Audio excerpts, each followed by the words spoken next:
Yes, good morning, students. This is the second part of chapter known as photosynthesis in a higher plant. And in this part, we will start with the first topic, that is electron transport system. In the previous topic, the photosynthesis system 1 and 2 was discussed earlier. And in the photosystem 1 and 2, the light of different wavelength is absorbed, that is mainly 680 and 700 nanometer light is absorbed. So in electron transport system, the first point is the in photosystem center, chlorophyll A absorbs 680 nanometer wavelength of red light, causing electron to excite, and these electrons are accepted by the primary acceptor, generally known as ferredoxin. Then the electron from ferredoxin is passed to electron transport system consisting cytochrome. Electron move in downhill terms of redox potential by oxidation reduction reaction. Finally, the electron will reach the photosystem 1. Now you can see this is the representation of non-cyclic photophosphorylation. Yes, you can see the photosystem 1 and photosystem 2 are arranged in parallel sequence, and this is the representation of non-cyclic photophosphorylation. You can see the light is trapped by light harvesting complex in this photosystem. First, in photosystem 2, light harvesting complex will receive the photon or the light energy, and excitation of electron will take place, and chlorophyll A will excite the electron, and this electron is accepted by electron acceptor, and then the electron is transferred to the electron transport system, and in electron transport system the synthesis of ATP will take place from ADP. You can see in this screen also, and then the electron is transferred to the LHC, light harvesting complex, and further excitation of electron will take place. And in photosystem 1, electron is accepted by next electron acceptor, and there is a formation of NADPH from NADP. So this is a non-cyclic photophosphorylation, and you can see in the downward direction there is splitting of water is also take place, in which H2O is split up into 2 electron and plus 2 H positive plus nascent oxygen. Now this is the theoretical explanation. You can see the electrons are not used up as they are only passed through electron transport system, and when the electron reach in the reaction center of photosystem 1, they are excited, and when they receive the wavelength of generally 700 nanometer, and then again its electron are transferred to another molecule, or you can say the another intermediate. Electron hole is created in photosystem 1, and it is filled up by the electron from the photosystem 2, and the electron will pass according to its redox potential in downhill manner, and at the end the NADPH formation take place from NADP. Yes, during the process of transfer of electron, starting from photosystem 1 till photosystem 2 till photosystem 1, then the formation of NADPH, it is known as Z scheme because it is zigzag in shape, or you can say it is a Z in shape. This shape is formed when all the carriers are placed in a sequence on a redox potential scale. Yes, this is the reaction of splitting of water. You can see electron required for electron transport system is fulfilled by the splitting of water, that is photolysis of water. Photosystem 2 loses electron continuously, filled up the electron released due to photolysis of water. Water is split into H positive ion and electron in the presence of light and manganese and plus chlorine ion, and you can see the reaction of photolysis of water or splitting of water is given in the box area, that is H2O will split into 2H2O will split into 4H positive ion plus oxygen molecule plus 4 electron. Now photophosphorylation, the process of formation of high energy chemical substance, that is ATP and NADPH in the presence of light, is known as photophosphorylation. Photophosphorylation is the synthesis of ATP from, you can say, ADP plus inorganic phosphate in presence of sunlight. Phosphorylation is the process by which the living organism extract energy from oxidizable substance and store this in the form of bond energy like ATP. Phosphorylation take place inside the cell in mitochondria and chloroplast. It is of two type: cyclic photophosphorylation and non-cyclic photophosphorylation. You can see this, the non-cyclic photophosphorylation. Non-cyclic photophosphorylation will use the two photosystem, that is photosystem 1 and photosystem 2. and the two photosystems are connected with the electron transport chain and form a jet scheme. ATP and NADPH are synthesized in non-cyclic photophosphorylation, and phosphorylation, non-cyclic photophosphorylation mainly take place in grana, thylakoid membrane, and in cyclic photophosphorylation only photosystem 1 is used, and it happen in stroma lamellae, and in this cyclic photophosphorylation NADPH formation will not take place, only ATP formation will take place. Next is chemoosmotic hypothesis. Chemoosmotic hypothesis was proposed by Michel, and this hypothesis is mainly, you can say, dependent upon the synthesis of ATP with the help of, you can say, with the development of proton across the thylakoid membrane. Here the proton accumulation take place towards the inside of the membrane in the lumen area. Protons that are produced by splitting of water are accumulated inside the membrane of thylakoid, and as the electron move through the photosystem, protons are transported across the membrane. Yes, NADPH reductase enzyme is also located on the stroma side of the membrane along with the electron acceptor, and it remove proton from the stroma during the reduction of NADPH. It also create a proton gradient across the thylakoid membrane, and ATPase is the channel, or you can say ATP is an enzyme which help in the movement of or your diffusion of proton back to stroma across the membrane, and it will release the energy in the form of ATP, or you can say it catalyze the formation of ATP. Chemoosmosis require a membrane, a proton pump, a proton gradient, and ATPase enzyme. Energy is used to pump proton across a membrane, and it will create a gradient or a high energy concentration of proton within the thylakoid lumen. Yes, the whole explanation in the previous two slides can be summed up with this diagram. This diagram is from NCERT figure 13.7. ATP synthesis through chemoosmosis. You can see thylakoid membrane is given. Thylakoid membrane, inside the thylakoid membrane a space is known as lumen. Lumen is present, and outside the thylakoid membrane stroma is present. In thylakoid membrane, photosystem 1 and photosystem 2 and cytochrome BF complex are placed, and the thylakoid membrane also contain an enzyme known as ATP synthase. In photosystem 1, you can see NADPH formation will take place.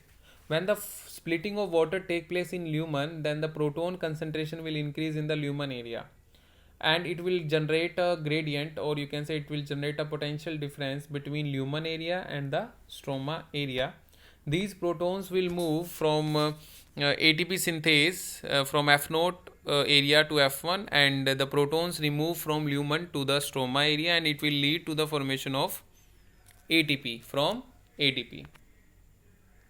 Now, how the ATP and NADPH is used? ATP and NADPH are the product of light reaction, and they are utilized in the dark reaction, or you can say biosynthetic phase. So we can mention here that ATP and NADPH are used by the biosynthetic phase or dark reaction for the energy requirement. This process does not directly dependent on the presence of light, but it is dependent upon the product of light reaction. So the scientist who proposed the dark reaction cycle is Kelvin. Name of the scientist is Kelvin, and the first product of this Kelvin cycle is phosphoglyceric acid, which is a 3-carbon product, so it is known as C3 cycle. He explained that during the biosynthetic pathway, there is the synthesis of first stable product known as phosphoglyceric acid, which is a 3-carbon product. Further, some scientists also discover a new cycle known as C4 cycle, in which the first stable product is oxaloacetic acid having the 4 carbon in a chain. So according to the formation of 3-carbon product and 4-carbon product, this cycle can be defined as C3 cycle and C4 cycle. Now, photosynthesis. The process of photosynthesis start with the fixation of CO2 in the C3 cycle. Mainly, the Kelvin cycle contains 3 major steps: carboxylation, reduction, and regeneration. So, Kelvin cycle was proposed by Melvin Kelvin and his co-worker. And in this Kelvin cycle, it is shown that RUBP is the primary acceptor of carbon dioxide. In the first carboxylation step, you can see in this slide mentioned here, carboxylation is the fixation of CO2 into a stable organic intermediate where CO2 is utilized for carboxylation of RUBP. So in the carboxylation process, RUBP carboxylase enzyme is utilized and it will lead to the formation of two molecule of 3-PGA. And in reduction process, there is the formation of glucose take place, and in reduction process, two molecule of ATP and two molecule of NADPH are utilized, and this ATP and NADPH comes from light reaction. So the fixation of 6 molecule of CO2 will require 6 turn of the cycle for the removal of 1 molecule of glucose from the pathway. Next, regeneration of carbon dioxide acceptor molecule is the crucial, because if regeneration step is not there, then the cyclic manner will be disturbed. So regeneration step require 1 ATP. So for every CO2 molecule entering the Calvin cycle, it requires the number of 3 molecule of ATP and 2 molecule of NADPH.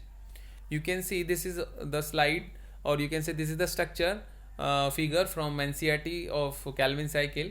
RUBP, that is ribulose 1,5-biphosphate, enter the first step, carboxylation step, in which carbon dioxide is fixed to form the first stable carbon product, 3 carbon product known as phosphoglycerate.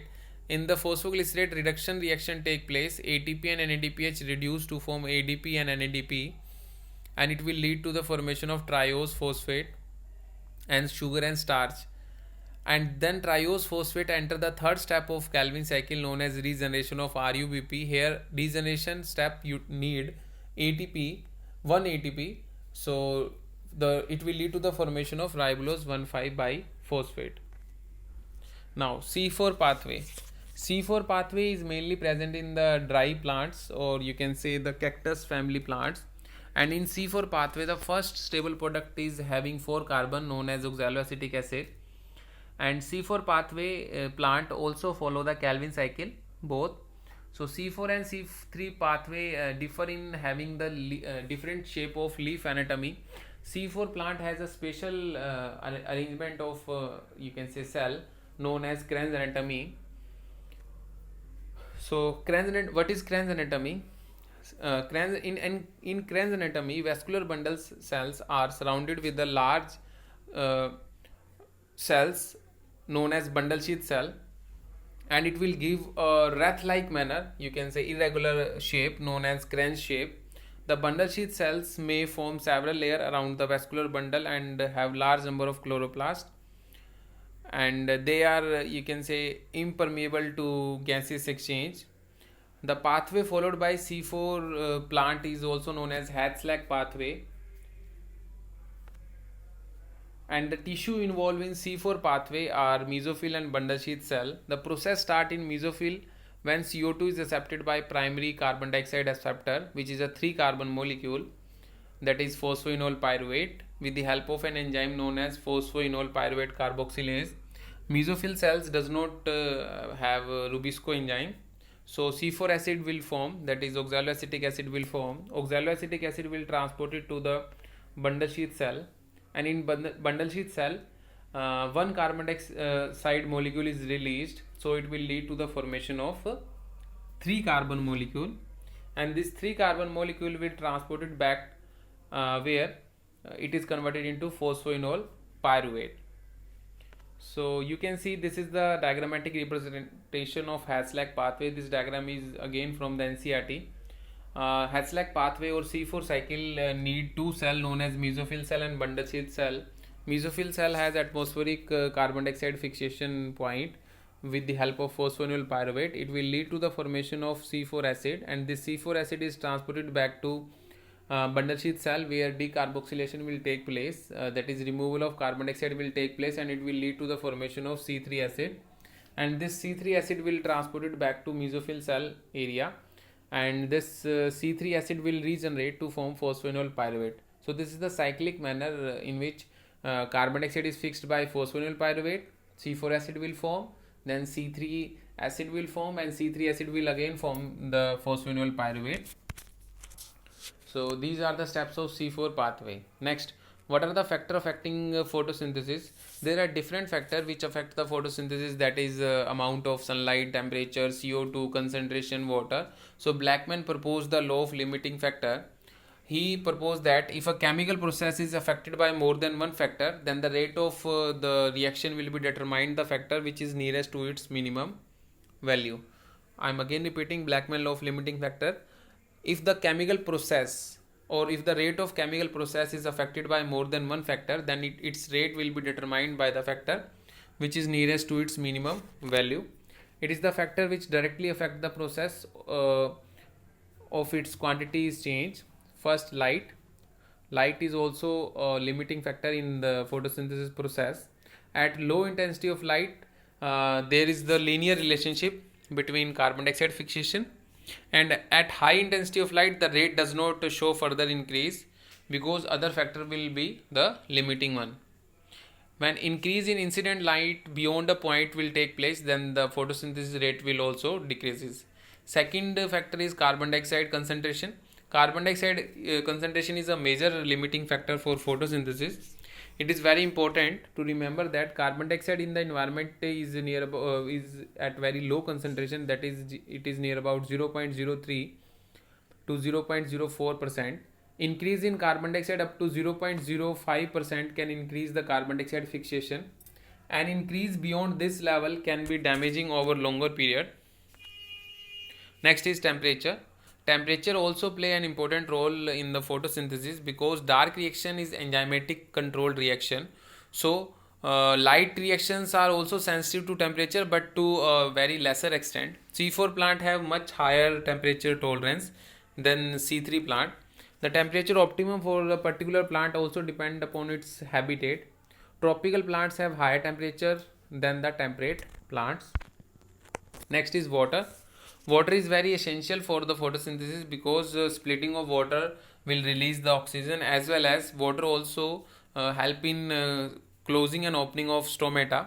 Water stress also lead to the wilting of leaf, and wilting of leaf means reduced surface area and reduced metabolic activity in the leaf. Thank you.